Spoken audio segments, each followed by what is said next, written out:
Comrades, మన హైదరాబాద్ తెలంగాణలో రేపు 11వ తారీఖున జూబ్లీ హిల్స్కు మనకు బై ఎలక్షన్ ఉంది. ఈరోజు అక్కడ ఎలక్షనీరింగ్ కంప్లీట్ అయిపోతుంది. అక్కడ ప్రధానంగా మనకు కాంగ్రెస్, బీజేపీ, బీఆర్ఎస్ 3 పార్టీలు వాళ్ళ అభ్యర్థులను నిలబెట్టారు. ఇక్కడ మనం ప్రధానంగా చెప్పదలుచుకున్నది ఏంటంటే, ఈ వీడియోలో కాంగ్రెస్ నేను పలానా పనులు చేస్తాను, బీఆర్ఎస్ను గెలిపిస్తే అని చెప్తున్నారు. బీఆర్ఎస్ మనకు కాంగ్రెస్ వాళ్ళకంటే మేము బాగా పొడిచాం 10 years, మేము మళ్ళా మీకు ఇంకా బెటర్ సర్వీస్ ఇస్తాను వాళ్ళు చెప్తున్నారు. ఈ బీజేపీ తరఫున కేంద్రంలో ఉన్న 2 మంత్రులు హైదరాబాద్ వాళ్ళే. ఒక ఆయన కిషన్ రెడ్డి గారు, రెండవ ఆయన బండి సంజయ్ గారు.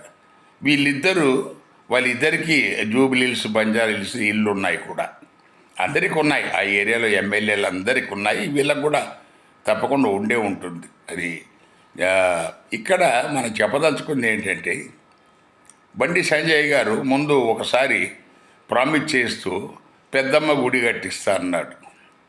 మళ్ళా నిన్న అంటున్నాడు ఈ జూబ్లీ హిల్స్ పేరు మార్చి సీతారామనగర్ అని పెడతా అన్నాడు.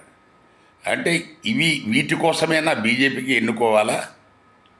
ప్రజలు మీరు పేర్లు మార్చడానికి వాటి కోసం బీజేపీ అవసరమా ప్రజలకు?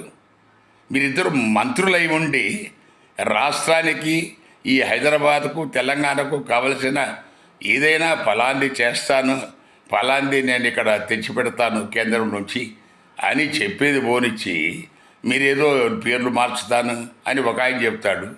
రెండవ ఆయన కిషన్ రెడ్డి గారు చాలా సీనియర్ మంత్రి, ఆయన నోరే మీద పడు ఓన్లీ అదేదో మామూలుగా బీఆర్ఎస్, కాంగ్రెస్ ఇది వాళ్ళ గురించే తప్ప ఆయన రాష్ట్రానికి ఏం చేస్తాడో, హైదరాబాద్కి ఏం చేస్తాడో, ఆ నియోజకవర్గానికి ఏం చేస్తాడో చెప్పాడు. మరి ఎందుకు వేయాలో బీజేపీకి ప్రజలు ఆలోచించుకోండి. Thank you.